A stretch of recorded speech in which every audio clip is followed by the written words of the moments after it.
Hello dear friends, welcome to all of you. आज के इस लेक्चर में हम बात करने वाले हैं about the mobility of the charge career. ठीक है, प्रीवियस लेक्चर में हम सभी ने जाना था that what is the conductivity and the relationship of the current density to the electric field intensity. J equals sigma into E where sigma was the conductivity of the material. आज हम बात करने वाले हैं मोबिलिटी के बारे में। इसके पहले हम लोग बात कर लेते हैं that the conductivity or the mobility of any material is due to the presence of the charge carrier inside that material. किसी भी मटेरियल में जो चार्ज कैरियर्स होते हैं वही कंडक्टिविटी के लिए रिस्पॉन्सिबल होते हैं। अगर चार्ज कैरियर ही नहीं होंगे तो मटेरियल में कंडक्शन पॉसिबल नहीं होगा। ठीक है, तो डिफरेंट टाइप ऑफ मटेरियल्स को हमने कैटेगराइज कर रखा है on the basis of the presence of the different type of the charge career. अब अलग अलग टाइप के मटेरियल में अलग अलग टाइप के चार्ज कैरियर्स होते हैं।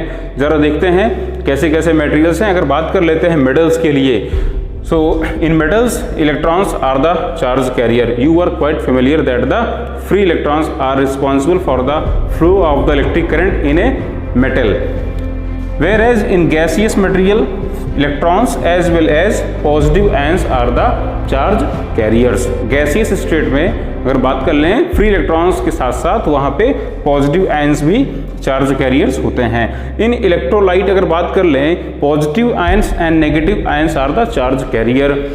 And where as in the semiconductor material free electrons and holes are the charge carriers. ये होल्स क्या होते हैं देखिएगा, holes are the places where is the absence of the free electrons, right? Holes denote the absence of free electrons and hence they are treated as the positively charged particles. इन्हें हम एक positively charged particle की तरह behave करते हैं, treat करते हैं। सो इसका मतलब होल्स अपने आप में इलेक्ट्रॉन्स को ट्रैप करने की टेंडेंसी रखता है। इलेक्ट्रॉन जहां से भाग जाता है उस प्लेस पर एक जो है होल जनरेट हो जाता है। इसका मतलब उस प्लेस पर उतने का ही पॉजिटिव चार्ज आ गया है। इसका मतलब वो प्लेस इलेक्ट्रॉन्स को वापस ट्रैप कर सकता है, खींच सकता है। सो सेमीकंडक्टर मटेरियल्स में इलेक्ट्रिसिटी का flow due to the free electrons and due to the holes होता है।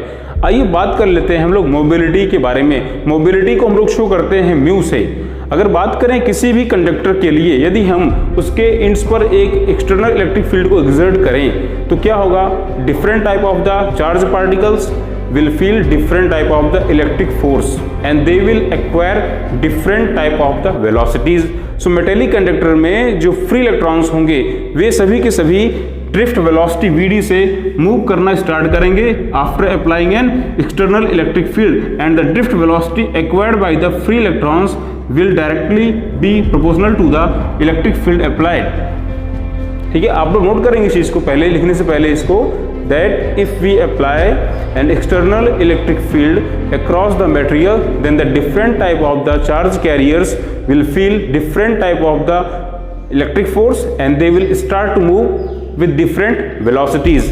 For the electrons, drift velocity acquired will be directly proportional to the electric field, that is Vd is directly proportional to E. Vd equals mu into E, where mu is known as the mobility of the free electrons or the charge carrier.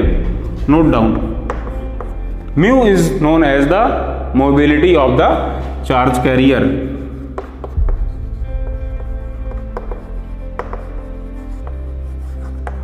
Okay, अगर हम बात करें इस expression को हम कुछ इस तरीके से भी लिख सकते हैं, mobility mu equals mobility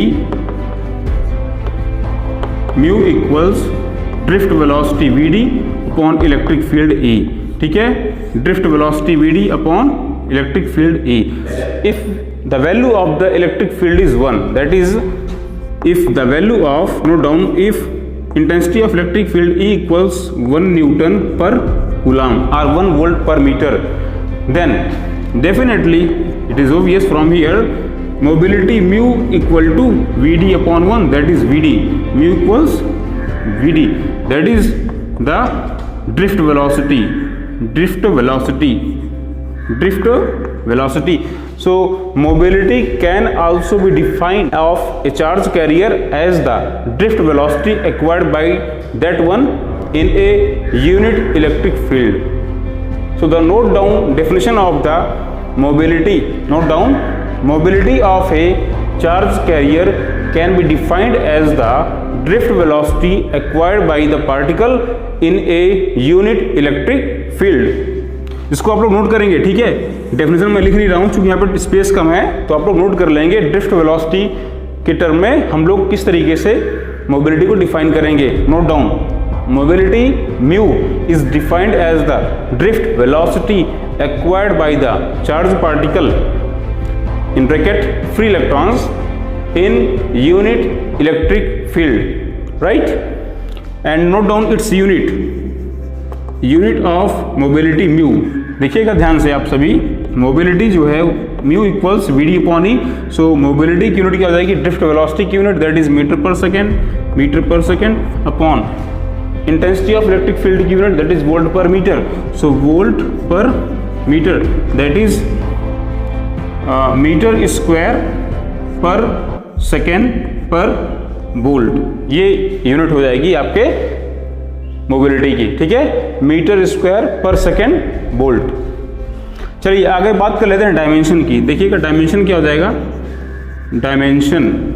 dimension of mu equals dimension of drift velocity that is LT - 1। So LT - 1 upon dimension of the intensity of electric field that is MLT - 3A - 1। So MLT - 3A - 1 solve करिए इसको। देखिएगा L से L cancel out हो जाएगा, ठीक है। देखिए M ऊपर चला आएगा, क्या हो जाएगा M - 1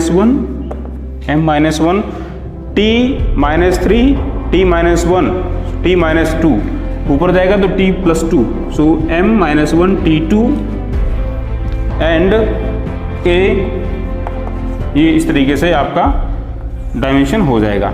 सो नोट डाउन कर लेंगे M - 1 T2A। This one is the dimension of the mobility of a charge carrier. So आज के इस लेक्चर में बस इतना ही, ठीक है। मोबिलिटी क्या होती है इसको आप लोगों ने जान लिया है। मोबिलिटी जो होती है ये एक टाइप में ड्रिफ्ट वेलोसिटी होती है जो किसी भी चार्ज कैरियर के द्वारा यूनिट इलेक्ट्रिक फील्ड में एक्वायर की जाती है, ठीक है। कोई दिक्कत हो, कोई डाउट हो, आप लोग पूछ सकते हैं। धन्यवाद।